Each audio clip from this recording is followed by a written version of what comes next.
हरे कृष्णा। अब हम शुरू कर रहे हैं महाराज पृथु की कथा। लेकिन श्रीमद् भागवतम में चौथे स्कंद में जहां महाराज पृथु की कथा का वर्णन है, वहां महाराज पृथु से पहले महाराज अंग की कथा है, राजा वेन की कथा है। हमें पहले इनके बारे में अध्ययन करना है, फिर हम महाराज पृथु की कथा करेंगे। ध्रुव महाराज की कथा हम कर चुके हैं। तो ध्रुव महाराज के कुल में आगे चलकर महाराज अंग का जन्म हुआ। महाराज अंग वे सर्वगुण संपन्न होने पर भी पूर्व जन्म के किसी पाप के कारण पुत्रहीन थे। लोग विश्वास नहीं करते इन बातों पर, लेकिन पिछले जन्मों में जो हमने कर्म किए हैं वो हमारे इस जन्म में हमें या तो खुशहाल बनाते हैं या दुखी भी करते हैं, यानी इनका इंपैक्ट होता है। तो श्रीमद् भागवतम के इस कथन से भी ये बात फिर से सिद्ध हो रही है कि महाराज अंग ने पूर्व जन्म में कोई पाप किया था, जिसके कारण इस जन्म में वे पुत्रहीन थे। वैसे इस जन्म में बताया जा रहा है कि उन्होंने कोई पाप नहीं किया था। सोच के देखिए, हमसे तो रोज हर पल ही होते रहते। किसी भी व्यक्ति के बारे में ऐसा लिखना, श्रीमद् भागवतम लिख रही कि इस जन्म में उन्होंने कोई पाप नहीं किया था, तो ये भी अपने आप में कितनी महान बात है। कितने महान भक्त, कितने महान व्यक्ति महाराज अंग हैं। अब ऋषि मित्र ऐसा आगे वर्णन है कि ऋषि मुनियों ने पुत्र प्राप्ति जो है उसके लिए यज्ञ किया और अग्नि कुंड से खीर प्रकट हुई, जिसे ग्रहण करके तथा पति के संग के बाद उनकी पत्नी गर्भवती हुई। लेकिन जो बालक उत्पन्न हुआ वो बहुत बहुत बहुत अधार्मिक था। अधार्मिक बच्चा उत्पन्न हो गया महाराज अंग को। सोचिए, जिन्होंने पूरे जन्म में कोई पाप नहीं किया, उनके लिए ऋषि मुनियों ने यज्ञ किया और उसके बाद उनको एक अधार्मिक पुत्र की प्राप्ति हो गई।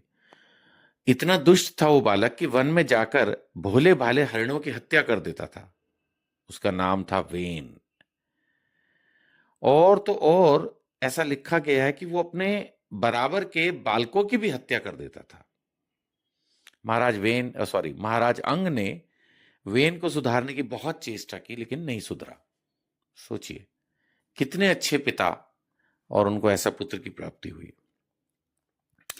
फिर उनके मन में ऐसा विचार आया कि जिन गृहस्थों के पुत्र नहीं हैं, उन्होंने अवश्य ही पूर्व जन्म में श्री हरि की आराधना की होगी, इसलिए उन्हें कपूत की करतूतों से होने वाले असह्य क्लेश नहीं सहन करने पड़ते। नेचुरली पहले तो वो शायद इस बात पर परेशान है कि बेटा नहीं हो रहा, पुत्र नहीं हो रहा, बच्चे नहीं हो रहे।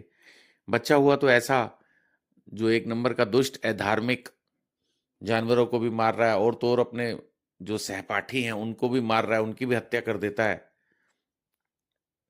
तो वो सोच रहे हैं कि मतलब अब उनको ऐसा लग रहा है कि जिनके बच्चे नहीं हैं या ऐसे कपूत नहीं हैं, उन्होंने पूर्व जन्म में बहुत तपस्याएं की होंगी। सोचिए, जब आदमी दुखी होता है तो कैसा महसूस करता है।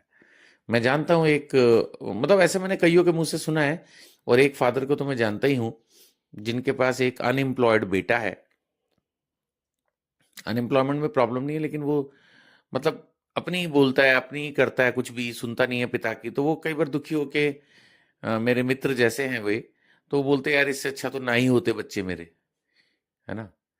तो ऐसा होता है जब हम दुखी होते हैं। जैसे कुछ लोग पत्नी के बारे में भी ऐसा बोल देते हैं, पति के बारे में बोल देते हैं इससे अच्छा तो ना ही हो, है ना, तो कम से कम हम शांति से जी लें।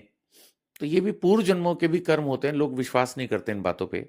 इस जन्म के कर्म तो है ही हैं, पूर्व जन्म के भी कर्म। तो इसलिए बोलते हैं कि भाई इस जन्म के कर्म सुधारो। इस जन्म के कर्म सुधारने से ये जन्म तो सुधरेगा ही, अगला भी सुधरेगा। और भक्ति करोगे, जैसे हमने प्रहलाद महाराज की कथा की, तो हमारे पूर्वज भी तर जाएंगे, हम तो तरेंगे ही तरेंगे, है ना। खैर,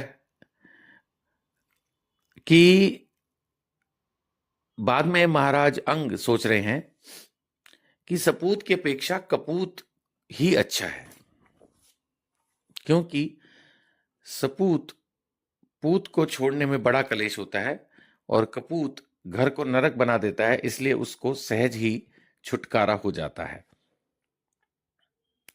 अब ये बात श्रील प्रभुपाद के पिता ने भी उनको बोली थी। श्रील प्रभुपाद हमारे गुरुदेव के गुरुदेव हैं, तो शायद मैंने ऐसा उनकी जीवनी में पढ़ा था कि उनका अपना पत्नी से नहीं इतना बनता था, तो उन्होंने कहा ये अच्छा है, नहीं बनता तो इसका मतलब तुम ज्यादा अटैच नहीं होगे अपनी वाइफ से, तो बेटर है भक्ति पर ध्यान दे पाओगे। तो कई बार ये भी होता है। अब महाराज अंग पहले तो ये सोच रहे हैं कि यार मेरे को ऐसा कपूत क्यों मिल गया और इसकी वजह से तो मुझे इतना कष्ट हो रहा है, और अब वो ऐसा भी सोच रहे हैं साथ में कि चलो अच्छा है, अब मैं ना घर से अटैच नहीं हूं, मुझे घर से लगाव नहीं है, रादर विरक्ति उत्पन्न हो रही है। तो सपूत होगा, अगर अच्छा बेटा होगा तो उसको छोड़ के आदमी जंगल नहीं जाएगा या अपना घर छोड़ के त्याग नहीं करेगा। अभी उसका खराब है पुत्र, तो वो उसको छोड़ सकते हैं, तो वो सोच रहे हैं कि ये भी अच्छा है, भगवान जो करता है अच्छा ही करता है। शायद मेरे को ऐसा उन्होंने इसीलिए किया था कि मैं विरक्ति पा सकूं। खैर, इस प्रकार के जो विचार थे, इतने वो तंग हो चुके थे कि उन्होंने फिर महाराज अंग ने, ऐसा वर्णन है कि इन विचारों ने महाराज अंग को विरक्त कर दिया और वे राजमहल त्याग कर जंगल को चले गए।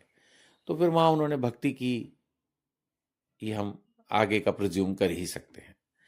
तो महाराज अंग को देखा जाए तो सन्यास की प्राप्ति, भगवान की भक्ति की प्राप्ति इसलिए हुई क्योंकि उनके घर एक नालायक पुत्र ने जन्म लिया। तो भगवान किस रूप में भक्ति प्रदान कर रहे हैं हम कई बार सोच भी नहीं पाते। चलिए आगे, अब ये जो पुत्र है राजा वेन, इसकी कथा हम अगली ऑडियो में पढ़ेंगे। हरे कृष्णा।